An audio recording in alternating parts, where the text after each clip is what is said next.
اللہ کے محبوب علیہ السلام نے فرمایا حضرت عیسیٰ آئیں گے قرب قیامت میں، اور یہ ختم نبوت کی بھی دلیل ہے کہ وہ اپنی شریعت لے کر نہیں آئیں گے، حضور کی شریعت کے مطابق فتویٰ دیں گے۔ مسجد اموی کے شرقی مینار سے نیچے اتریں گے، آسمان سے نیچے اتریں گے، دو فرشتوں کے کندھوں پہ ہاتھ رکھا ہوگا، تازہ وضو کے آثار ان کے بدن سے ہویدا ہوں گے اور قطرے ٹپک رہے ہوں گے پانی کے زلفوں سے۔ فجر کی نماز کا وقت ہوگا، لوگ صفے باندھ کے انتظار میں ہوں گے، اقامت کہی جا چکی ہوگی کہ حضرت عیسیٰ آئیں گے۔ کہا جائے گا کہ آپ مصلی پہ آ جائیں، لیکن وہ حضرت امام مہدی سے کہیں گے آپ مصلی پہ آئیں، پیچھے نماز پڑھیں گے امام مہدی کے۔ میرے اور آپ کے آقا و مولا نے کہا، کروڑوں سلام ان پہ، فرمایا کہ وہ وقت کیسا ہوگا جب عیسیٰ ابن مریم آئیں گے لیکن امام تم سے ہوگا۔ تو حضرت امام مہدی کے پیچھے نماز پڑھیں گے، پھر حضور کے دین کے لیے میدان عمل میں نکلیں گے۔ اس وقت امت 3 گروہوں میں بٹ چکی ہوگی۔ احادیث آخر الزماں پڑھیے، ایک گروہ کٹ چکا ہوگا، شہید ہو چکا ہوگا، ایک گروہ فرار کا رستہ اختیار کر لے گا، منطقیں تراش لے گا، فلسفے بھگا رہا ہوگا۔ اتنی بڑی طاقت کے ساتھ لڑنا ہمارے بس کا روگ نہیں ہے۔ اتنے اسلحے، اتنے آلات حرب و ضرب، اتنی جدید ٹیکنالوجی ہمارے بس کا روگ نہیں مقابلہ کرنا، لہٰذا عافیت قدے میں بیٹھ جائیں گے۔ یہ دوسرا گروہ ہوگا۔ تیسرا گروہ میرے حضور نے ارشاد فرمایا کہ وہ اقصی کے دروازوں پر حق کے لیے لڑ رہا ہوگا۔ حضرت امام مہدی ان کے پاس آئیں گے، ہمارے بنگلوں میں نہیں آئیں گے، ہمارے فارم ہاؤسوں میں نہیں آئیں گے، ہماری مارکیٹوں میں نہیں آئیں گے، امام مہدی ان کے پاس آئیں گے، ان کو آ کے کہیں گے بتاؤ کیا کرنا ہے۔ حضرت عیسیٰ ان کے پاس آئیں گے اور کہیں گے بتاؤ کیا کرنا ہے۔ یا تو میں بد دعا کرتا ہوں اور یہ سارے جو ہیں وہ آغوش موت میں چلے جائیں گے اور تمہیں فتح ہو جاتی ہے، اور یا پھر ہم ان کے ساتھ لڑتے ہیں، اللہ ہمیں فتح دے گا۔ حضرت عیسیٰ کے انفاس سے دجال یوں پگھلے گا جیسے نمک میں پانی پگھلتا ہے، تو وہ سب کہیں گے ہم نے تو لڑنا ہے۔ حضرت عیسیٰ کہیں گے چلو پھر، اور اللہ تعالیٰ جل شانہ مسلمانوں کو وہ قوت دے گا، اور آج جو دلیر بنے ہوئے ہیں، کیونکہ 57 اسلامی ملکوں کے حکمران بھیگی ہوئی بلیاں ہیں، اس لیے وہ شیر بنے ہوئے،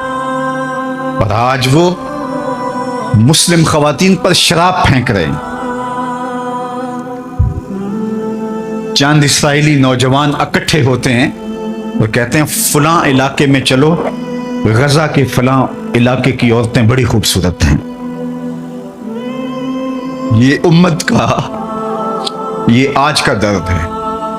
لیکن ہمارے سینے میں ٹھنڈ پڑتی ہے حضور کے ان فرامین کو پڑھ کے کہ یہ کسی پتھر کے پیچھے چھپ کے پناہ لینا چاہیں گے تو مخبر صادق آمنہ کے لال نے فرمایا وہ پتھر آواز دے کے مسلم مجاہد کو کہے گا ادھر آ، یہ ظالم میرے پیچھے چھپا ہوا ہے۔ کوئی درخت بھی ان کو پناہ نہیں دے گا سوائے الغرقت نامی ایک درخت کے، جس کے بارے میں وہ جھاڑی ہے، حضور فرمایا شجرۃ الیہود، یہ یہودیوں کا درخت ہے، یہ صرف پناہ دے گا، اس کے علاوہ کوئی ان کو پناہ بھی نہیں دے گا۔ اور سنو تمہیں ٹھنڈ پڑنی چاہیے، ہمارا اندر سلگ رہا ہے اس وقت امت کے حالات کو دیکھ کے، لیکن خزاں کے بعد کا موسم بہار ہوتا ہے، انشاءاللہ وہ وقت آنے والا ہے، اور یہ حضور کا فرمان اور صحیح حدیث ہے۔ اللہ کے محبوب نے ارشاد فرمایا پتھر اور گارے سے اور اینٹ اور جو ہے وہ مٹی سے بنا ہوا کوئی گھر، اون اور چمڑے کا بنا ہوا کوئی خیمہ پھر ایسا نہیں رہے گا جہاں کلمۃ الاسلام داخل نہیں ہوگا۔ گویا شرق سے غرب تک، شمال سے جنوب تک، کائنات کی ایک ایک چھت پہ جھنڈا میرے حضور کے نام کا جھول رہا ہوگا۔ اللہ کا وعدہ ہو والذی ارسل رسولہ بالہدی ودین الحق لیظہرہ علی الدین کلہ، اللہ نے وعدہ کیا کہ دین اسلام کو میں غالب کر کے رہوں گا، رسول کو بھیجا اس لیے ہے، اور وہ زمانہ وہ وقت دیکھے گا 40 سال تک خلافت علی منہاج النبوہ قائم رہے گی، حتیٰ کہ بکری گھاٹ کے اوپر پانی پی رہی ہوگی تو شیر آئے گا تو ایک کونے میں پانی پی کے چلا جائے گا، اس کو ہمت نہیں ہوگی کہ بکری کو آنکھ اٹھا کے دیکھے کہ مسلمانوں کا خلیفہ بیٹھا ہوا ہے۔ 40 سال تک یہ امن قائم رہے گا اور پوری دنیا کے اوپر جھنڈے میرے حضور کے جھولتے رہیں گے۔ اور یہ وقت آنا ہے، میں نے اور آپ نے اپنی نسلوں کو بتا کے جانا ہے دجال کے بارے میں۔ صحابہ دجال کے بارے میں اپنی نسلوں کو یوں سکھاتے تھے جیسے قرآن کی آیتیں سکھائی جاتی ہیں۔ صحابہ کہتے ہیں حضور نے ہمیں دجال کے بارے بتایا اور تھوڑے فاصلے پر کھجور کا ایک جھنڈ تھا اور حضور بیان کر رہے تھے، اور اس طرح حضور نے کہا کہ بس وہ بہت جلد آنے والا ہے، تو ہمیں لگا کہ اس جھنڈ کے پیچھے ہوگا کہیں، ابھی نکل کے آ جائے گا۔ اس قدر صحابہ کو بتایا کہ بہت جلد دجال ظہور پذیر ہونے والا ہے، اور آج تو دجالی فتنے پوری طرح سے محو نفوذ ہیں، اور گلی گلی دجال اپنی تمام تر توانائی کے ساتھ مسلمانوں کو جو ہے وہ کیپچر کر رہا ہے۔ میں کہتا ہوں اگر ہم نے اپنی نسل کو نہ بتایا تو آنے والی نسل ہماری دجال کے قبضے میں ہوگی اگر اس کے ساتھ نفرت پیدا نہ کی تو، چونکہ وہ بھرپور پیکج بھی دے گا، زندہ بھی کرے گا، مارے گا بھی۔ آج بھی لوگ کہتے ہیں جناب جو ہے وہ ہم نے اپنی معیشت بھی تو بچانی ہے، ہمارے ایوان بالا کے اندر قرارداد پیش کی کہ ہمیں بھی ڈالر چاہیے، تو وہ پیکج بھی دے گا اور دوسری جانب خوف بھی دے گا، اور بہت سارے لوگ دجال کے ساتھ کھڑے ہو جائیں گے۔ لیکن جن کے سینے میں ایمان کا چراغاں ہوگا وہ ٹکڑے ٹکڑے بھی کر دے گا، پھر بھی کلمہ حق نہیں چھوڑیں گے۔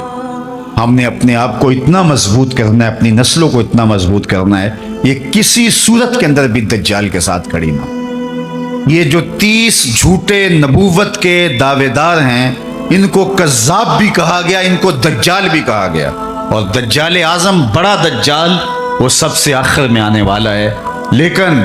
وہ اس کا استدراج تو ہوگا جو کچھ دیر چلے گا، لیکن حضرت عیسیٰ کے انفاس سے وہ پگھل جائے گا اور اللہ اسلام کا بول بالا کرے گا۔ تو آج نہیں تو کل اسلام کا بول بالا ہونے والا ہے۔ ان مشکل حالات میں تذبذب میں مبتلا نہیں ہونا، کمزوری میں نہیں آنا۔ یہ مشکل حالات ہیں اس وقت امہ کے اوپر، اور 56-57 اسلامی ملک جو ہے وہ ہتھیار پھینک چکے ہیں۔ یہ کل کا ہی آپ جنرل اسمبلی کا اجلاس اٹھا کے دیکھیے، کشمیر کی بات کی ہی نہیں گئی، چھوڑ دیا کشمیر کو، فلسطین کا بھی نام چھوڑ دیں کوئی پرواہ نہیں، زمانہ چھوڑ دیں۔ میں کہتا ہوں مالک وہ جو ڈٹے ہیں اقصیٰ کے دروازے پہ، ان کے حوصلے نہ ٹوٹنے دینا، ان کو سربلند رکھنا، ان کو اونچا رکھنا، اور ان کے پیغام کا ابلاغ دنیا کے اوپر ہوگا، اور انشاءاللہ وہ وقت آنے والا ہے کہ پوری دنیا کے اوپر اسلام کا غلبہ ہوگا۔ آ ملیں گے سینہ چاکانے چمن سے سینہ چاک، بزم گل کی ہم نفس باد صبا ہو جائے گی، شبنم افشانی پیدا کرے گی میری سوز و ساز، اس چمن کی ہر کلی درداش نہ ہو جائے گی، آسماں سحر کے نور سے ہوگا آئینہ پوش، اور ظلمت رات کی سیما پا ہو جائے گی، شب گریزاں ہوگی آخر جلوائے خورشید سے،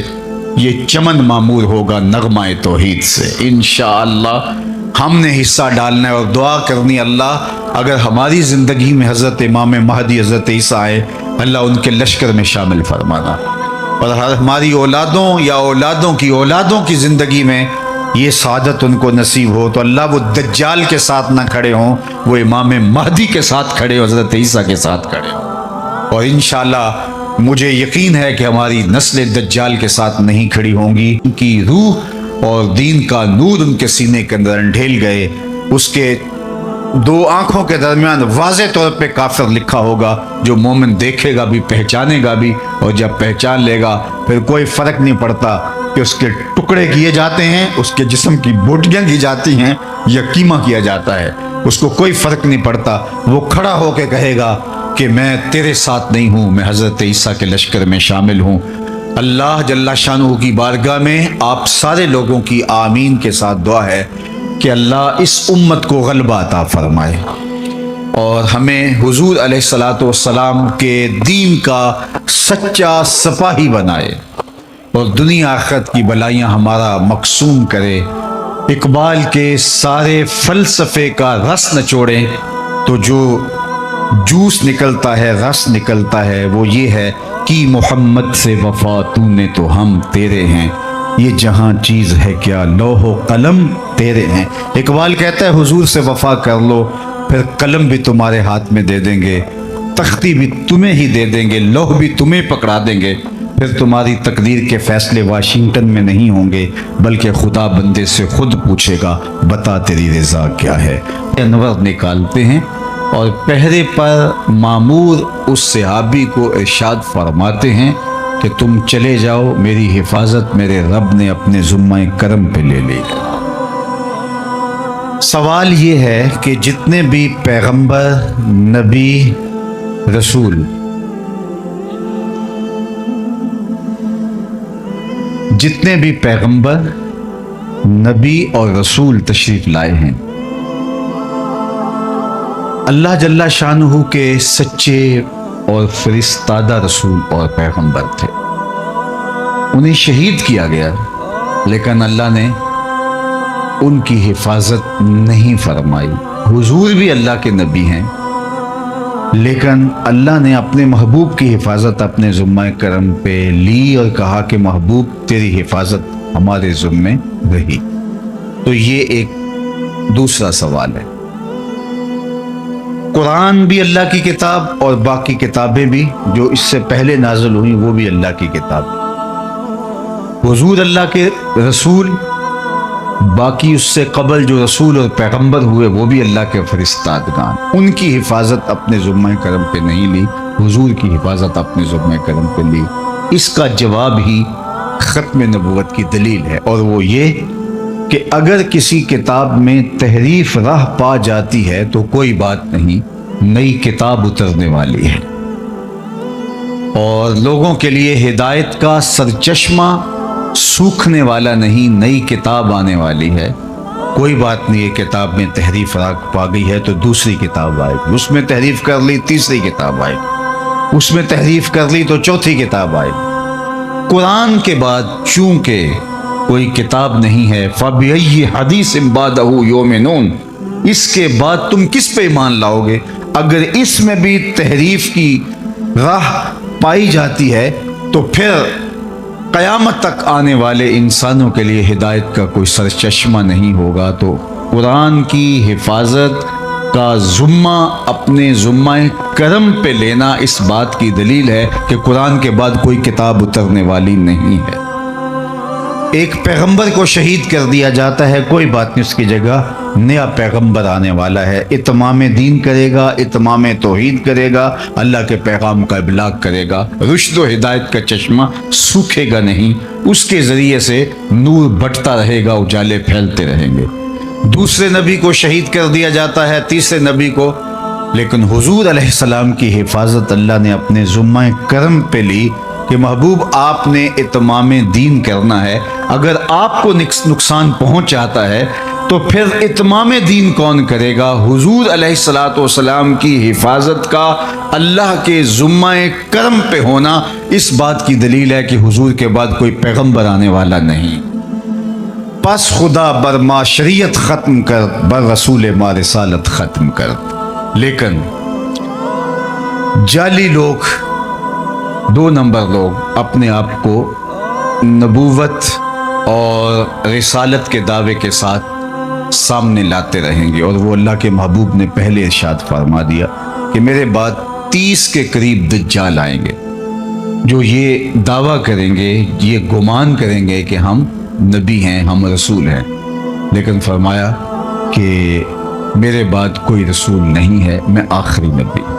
تو مختلف ادوار کے اندر لوگ آتے رہے اور جنہوں نے ادعائے نبوت کیا۔ خود جناب رسالت مآب صلی اللہ علیہ وآلہ وسلم کے زمانے میں مسلمہ کذاب یمامہ کا ایک شخص اٹھا اور اس نے کہا کہ میں پیغمبر ہوں، اور 40,000 لوگ اپنے گرد اس نے جمع کر لیے، اور حضرت سیدنا صدیق اکبر رضی اللہ تعالی عنہ نے اس کے معارضے میں، اس کے مقابلے میں باقاعدہ فوج بھیجی، 13,000 کے قریب لشکر جا کے اس کا معاوضہ کرتا ہے، اس کا مقابلہ کرتا ہے اور اسے شکست فاش دیتا ہے۔ اور اس راستے کے اندر اس جنگ میں 1200 مسلمان شہید ہوتے ہیں۔ اگر آپ کی توجہ میری جانب مبذول ہو اور غور اور تدبر کے ساتھ سننے کا مزاج اگر آپ رکھتے ہیں تو بہت غور و فکر کے ساتھ سننے کی باتیں ہیں کہ 27 جنگیں حضور نے لڑی ہیں اپنی زندگی میں، حیات طیبہ میں۔ 10 سالہ زندگی جو مدنی ہے اس میں 27 جنگیں ہوئی ہیں۔ ان 27 جنگوں کے اندر جو ٹوٹل نقصان ہوا ہے جانوں کا، جو شہادتیں ہوئی ہیں مسلمانوں کی، ان کی تعداد 1000 سے بھی کم ہے۔ 27 جنگوں کے اندر جو مسلمان شہید ہوئے ہیں وہ 800 سے کچھ اوپر نیچے، 1000 تک بھی ان کی تعداد نہیں پہنچتی۔ اس میں بدر بھی ہے، اس میں احد بھی ہے، جنگ حنین بھی ہے، غزوہ تبوک بھی ہے، جنگ یرموک بھی ہے، کتنے بڑے بڑے مارکے ہیں، غزوہ احد بھی ہے۔ لیکن ٹوٹل جو مسلمانوں کو شہادتیں نصیب ہوئیں ان 27 جنگوں میں، ان کی تعداد ہے 1200 اور 800 کے آگے پیچھے۔ اور صرف مسیلمہ کذاب ختم نبوت کے باغی کے خلاف جو ایک جنگ لڑی گئی دور صدیقی میں، اس میں صرف 1200 لوگوں نے جانیں ماری ہیں۔ 27 جنگوں میں اتنی شہادتیں نہیں ہوئیں جتنی اس ایک جنگ میں شہادتیں ہوئی ہیں۔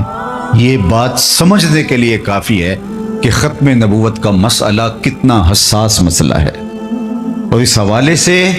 صدر اول کے مسلمان صحابہ، انہوں نے کوئی کمپرومائز نہیں کیا اور پوری قوت کے ساتھ ڈٹ کر کے ظالموں کا مقابلہ کیا۔ ایک تو اس بات کو ہم اچھی طرح سمجھ لیں۔ دوسری بات وہ یہ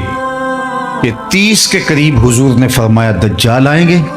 اور جو ادعا کریں گے، دعویٰ کریں گے کہ میں نبی ہوں، رسول ہوں، اور وہ جھوٹے ہوں گے۔ اور مختلف ادوار میں لوگ آتے رہے، مسلمہ کذاب، اسود انسی اور سجا، یہ تو اسی زمانے میں آ گئے۔ باقی اس کے بعد آج تک مختلف زمانوں میں مختلف لوگ آتے رہے۔ لیکن جب وہ لوگ جنہوں نے نبوت کا دعویٰ کیا اپنے منطقی انجام کو پہنچے تو ان کی جو جماعت ان کے ساتھ شامل ہوئی، جو لوگ شامل ہوئے، ان کی جھوٹی امت بنی جو، تو وہ بھی ان کے ساتھ اپنے منطقی انجام کو پہنچ گئے۔ آج آپ دنیا بھر میں ڈھونڈیں گے تو اسود انسی کا ماننے والا کوئی موجود نہیں ہوگا۔ آپ دنیا بھر میں تلاش کریں گے، سجا نامی اس خاتون کا کوئی ماننے والا نہیں ہوگا۔ آپ کو مسیلمہ کذاب کا ماننے والا نہیں ملے گا، متنبی کوئی بھی ہو اس کا ماننے والا آپ کو نہیں ملے گا۔ لیکن کیا وجہ ہے کہ جب وہ ہمارے پنجابی میں کہتے ہیں کہ جدھر گئیاں بیڑیاں ادھر گئے ملا، جب وہ جھوٹے مدعیان نبوت اپنے منطقی انجام کو پہنچ گئے تو ان کے ماننے والے بھی ساتھ ہی ان کے ختم ہو گئے، چند سالوں کے اندر ان کا وجود مٹ گیا۔ لیکن کیا وجہ ہے کہ 2 لوگ ایسے ہیں کہ جن کو مرے ہوئے 100 سال سے زیادہ عرصہ بیت گیا ہے اور ان کے ماننے والے آج بھی دنیا کے اوپر موجود ہیں۔ ایک قادیان کا دجال مسیلمہ پنجاب مرزا قادیانی، اور دوسرا بہاء اللہ جو ایران میں مدعی نبوت تھا، اس کے ماننے والے بھی پوری دنیا کے اوپر موجود ہیں، اور اس مسیلمہ پنجاب کے ماننے والے بھی پوری دنیا کے اوپر موجود ہیں۔ جبکہ ماضی کی صدیوں کی تاریخ یہ ہے، گزشتہ 13 صدیوں کی تاریخ یہ ہے کہ جس نے نبوت کا دعویٰ کیا، جب وہ اپنے منطقی انجام کو پہنچا، اس کے جھوٹے ماننے والے بھی اپنے انجام کو پہنچ گئے اور ختم ہو گئے۔ لیکن ان 2 لوگوں کے ماننے والے آج بھی دنیا کے اوپر موجود ہیں۔ تو یہ ایک سوالیہ نشان ہے اور اس کو غور و تدبر کے ساتھ ہمیں سمجھنا پڑے گا کہ ایسا کیوں ہے۔ تو صاحبو، آپ پوری توجہ کے ساتھ اس مسئلے پر غور و فکر کیجئے کہ ایسا کیوں ہے۔ جب فکر کو مہمیز دیں گے تو آپ کو سمجھ آ جائے گی کہ باقی لوگ جو کھڑے ہوئے وہ از خود کھڑے ہوئے تھے، اور جب وہ اپنے منطقی انجام کو پہنچے ان کے ماننے والے بھی ختم ہو گئے۔ لیکن یہ جو دو لوگ تھے جنہوں نے نبوت کا دعویٰ کیا، یہ خود نہیں کھڑے ہوئے تھے، ان کو کھڑا کیا گیا تھا۔ جب نو آبادیاتی نظم سکڑنے لگا تھا تو اپنی گرتی ہوئی حکومت کو بچانے کے لیے عالمی دسیسہ کاروں نے مسلمانوں کو تقسیم کرنے کے لیے اور مسلمانوں سے جذبہ جہاد ختم کرنے کے لیے اور حج کی مرکزیت کو توڑنے کے لیے ان دو لوگوں کو کھڑا کیا تھا۔ اس کو ٹاسک دیا جہاد ختم کرنے کا مرزا قادیانی کو، اور بہاؤاللہ کو جو ٹاسک دیا وہ تھا حج کے اجتماع کو متاثر کرنے کا، اور اس نے ایک ماڈل تیار کر لیا اور جگہ جگہ تیار کر کے رکھوائے، اتنی دور حج کرنے کے لیے جاتے ہو یہیں گھوم لو۔ اور یہ خود کہتا ہے کہ میں نے جہاد کی ممانعت پر، ترک پر اتنا لکھا ہے کہ اگر اس کو جمع کرنا ممکن ہو تو 50 الماریاں کتابوں سے، پمفلٹوں سے بھر جائیں جو میں نے جہاد کے خلاف لکھا ہے اور اطراف و اکناف عالم میں پھیلایا ہے۔ تو اس کو ٹاسک دیا گیا تھا کہ مسلمان کے سینے سے جہاد کو ختم کیا جائے، چونکہ انگریز نے حکومت چھینی تھی مسلمانوں سے۔ ہندو تو پہلے بھی غلام تھے، اب وہ ان کے غلام ہو گئے، انہیں ہندوؤں سے ڈر نہیں تھا، انہیں ڈر تھا مسلمانوں سے۔ فروغ آدم خاکی سے انجم سہمے جاتے ہیں کہ یہ ٹوٹا ہوا تارا مہ کامل نہ بن جائے۔ اس لیے وہ قوت جسے جہاد کہتے ہیں اس کو ختم کرنے کے لیے مرزا غلام احمد قادیانی کو کھڑا کیا گیا، اور اس کی جتنی بھی تحریرات ہیں آپ پڑھ کے دیکھیں تو اس میں اس نے جہاد کے خلاف بات کی ہے کہ یہ نہیں ہونا چاہیے، یہ قلم کا زمانہ ہے، جہاد کا زمانہ نہیں ہے۔ اگرچہ امت مسلمہ نے اس کو مسترد کر دیا اور وہ بدترین موت مر گیا، لیکن چونکہ جنہوں نے کھڑا کیا تھا وہ تو آج بھی ان کی سرپرستی کر رہے ہیں، لہٰذا ان کے ماننے والے آج بھی موجود ہیں۔ اس دور کے اشرافیہ نے مانا تھا، کیونکہ تاج برطانیہ کے زیر سایہ یہ پودا کاشت کیا گیا تھا اور ان لوگوں کو اس کے سائے میں لا کے بٹھایا گیا تھا، تو اس دور کے اشرافیہ نے مانا تھا اور اس کو اپنا معاذ اللہ پیغمبر کہا تھا، اور آج بھی مغرب دھڑا دھڑ ان کو ویزے دیتا ہے، جبکہ آج ان ممالک کا ویزا لینا کار دارت، لیکن ان کو 1 سیکنڈ میں ویزا مل جاتا ہے، اور وہ اس لیے کہ ان کے سرپرست جو ہے وہ ان کو جو ہے وہ راستہ دیتے ہیں اور ان کو حفاظتوں کا حصار دیتے ہیں اور ان کو تکریم دیتے ہیں۔ اس لیے آج بھی پاکستان کے اندر 1 سال میں محتاط اندازے کے مطابق 10,000 لوگ 1 سال میں بیرون ملک جانے کے لیے اپنے آپ کو مرزائی لکھ رہے ہیں، اور مرزائی لکھنے کا مطلب مرزائی ہو جانا ہے۔ اگر کوئی شخص کہتا ہے کہ چلو کوئی بات نہیں، میں اوپر سے لکھ رہا ہوں، شریعت کے حکام ظاہر پہ ہوتے ہیں، وہ مرزائی ہو جاتا ہے۔ اور ہمارے قریب ایک واقعہ ہوا کہ ایک شخص نے بیرون ملک جانے کے لیے کاغذ بھرے اور اس کے اوپر مرزائی لکھا، لیکن ابھی جا نہیں سکا تھا، وہ بدبخت کہ موت کی گھاٹ اتر گیا اور اللہ کی گرفت میں آ گیا۔ تو اس کے خاندان والوں نے کہا کہ چونکہ یہ تو ایک طریقہ تھا باہر جانے کا، اسے مسلمانوں کے قبرستان میں دفن کر دیا گیا، لیکن پھر بعد میں مسلمانوں کے احتجاج کی وجہ سے اس کو اکھاڑ کر کے مسلمانوں کے قبرستان سے نکالا۔ تو یہ بات ذہن میں رکھیے گا کہ یہ خود کاشتہ پودا